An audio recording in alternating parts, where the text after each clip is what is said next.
Chaque fois que vous voulez voir si votre langue ressemble à l'autre, demandez de compter de 1 à 5 ou de 1 à 10.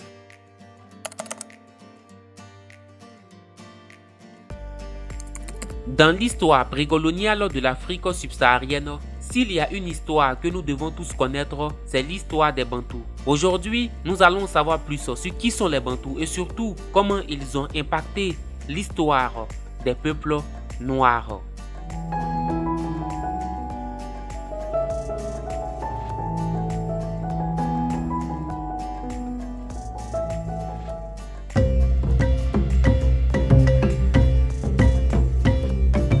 Il y a environ plus de 2000 ans, vivait un peuple extrêmement important dans l'histoire précoloniale africaine, les Bantous.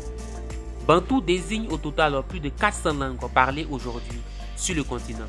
Ils étaient des agriculteurs et ils vivaient dans les régions de savane et de forêts tropicales autour du fleuve Niger. Ce sont le Nigeria, le Cameroun et le Gabon moderne. Ils utilisaient à la fois des outils en pierre et de fer pour cultiver avec succès des cultures telles que le mil, le sorgho, le riz sec, les haricots, les palmiers à huile et les melons. Ils avaient le don de créer du fer à partir de minerais de fer pour améliorer les rendements agricoles et pour faire des armes de combat, ce qui faisait d'eux des redoutables adversaires de combat dans l'Afrique ancienne. Ils étaient aussi des chasseurs, des éleveurs de chèvres, de moutons et bovins, des potiers, des tisserands et des commerçants.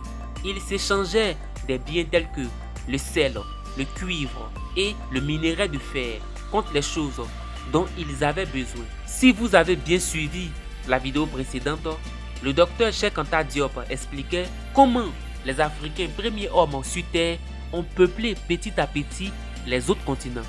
Eh bien, après cette première migration humaine, les Bantous sont les deuxièmes.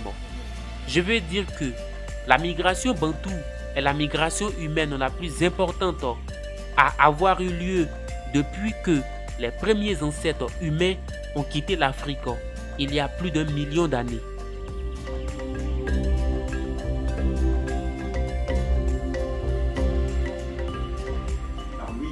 On ne dit pas qu'il y a une histoire qui est vraie et l'autre qui n'est pas vraie. Non, la vraie histoire n'est racontée que par soi-même. Laissez pas aux autres le loisir de raconter votre histoire. Les Bantous vont donner un autre visage à l'Afrique, particulièrement en Afrique subsaharienne. Au cours du deuxième millénaire avant notre ère, de petits groupes de population Bantous ont commencé à migrer vers l'Afrique centrale, puis vers la région des Grands Lacs d'Afrique de l'Est. D'une durée de 1500 ans, les historiens ne sont pas d'accord sur les raisons pour lesquelles les personnes de langue bantou ont quitté leur foyer autour du fleuve Niger.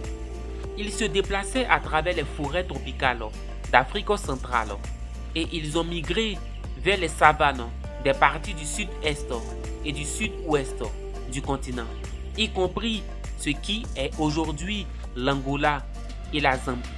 La migration bantou a eu un impact énorme sur les pratiques économiques, culturelles et politiques de l'Afrique. Ils ont introduit de nombreuses nouvelles compétences dans les communautés avec lesquelles ils ont interagi, y compris l'agriculture et l'industrie sophistiquée. Ces compétences comprenaient la culture de culture et comment forger des outils et des armes en métal. Ces compétences ont permis à d'autres Africains de cultiver de nouvelles zones de terre présentant une grande variété de caractéristiques physiques et climatiques. De nombreuses communautés de chasseurs-cueilleurs ont adopté la culture bantou, plus avancée sur le plan technologique. À leur tour, les Bantous ont adopté les compétences des communautés qu'ils ont rencontrées, en particulier dans des domaines comme la culture de certains céréales ou des techniques de pêche qui avaient été perfectionnées au fil des siècles pour obtenir de meilleurs rendements. Ce sont les Bantous qui ont fondé les colonies côtières de l'Afrique de l'Est, ce qui allait devenir, avec l'ajout des commerçants musulmans d'Arabie et de Persée, à partir du 7e siècle de notre ère, la côte Swahili. La côte Swahili, c'est quoi? Eh bien, elle est située au long des rives de l'Afrique de l'Est. Dans cette côte, les Noirs et les Arabes vivaient ensemble à partir du 8e siècle et ils formaient une identité unique appelée culture swahili.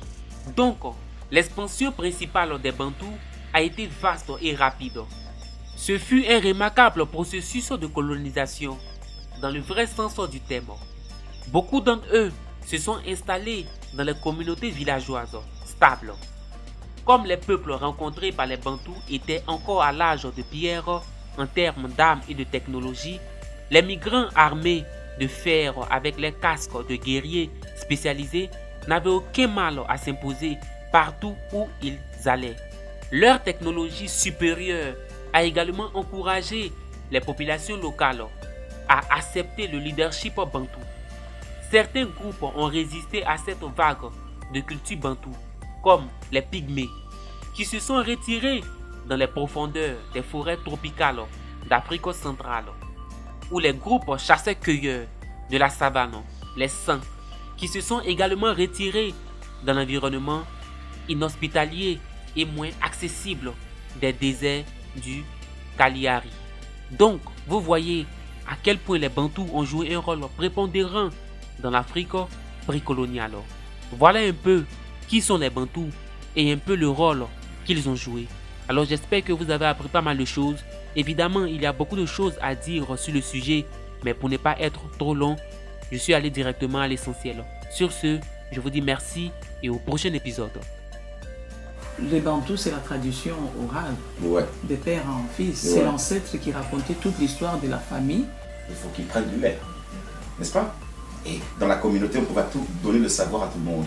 Mais il y a des enfants qui étaient prédisposés à devenir chasseurs. Les vieux observaient. Celui-là, ça sera le chasseur. Celui-là, ça sera le pêcheur de la communauté. Celui-là, ça sera le guérisseur. Et on commence à l'initier. Chaque adulte qui a été initié, initie. Parce qu'il ne faut pas donner le savoir à tout le monde. Parce que le savoir, quand tu le possèdes, il faut savoir comment l'utiliser. Parce que le savoir peut guérir, comme le savoir peut tuer. Donc, on nous condamne, nous, Africains, de ne pas avoir écrit. Et pour ne pas avoir eu l'écriture, on dit qu'on n'a pas eu. Il y a même un président français qui a dit qu'on n'est jamais rentré dans l'histoire.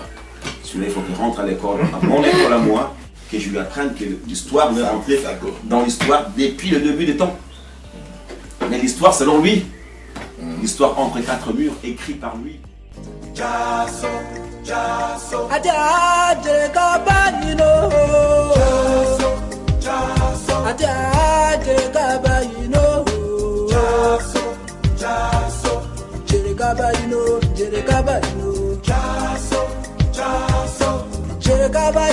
Jereka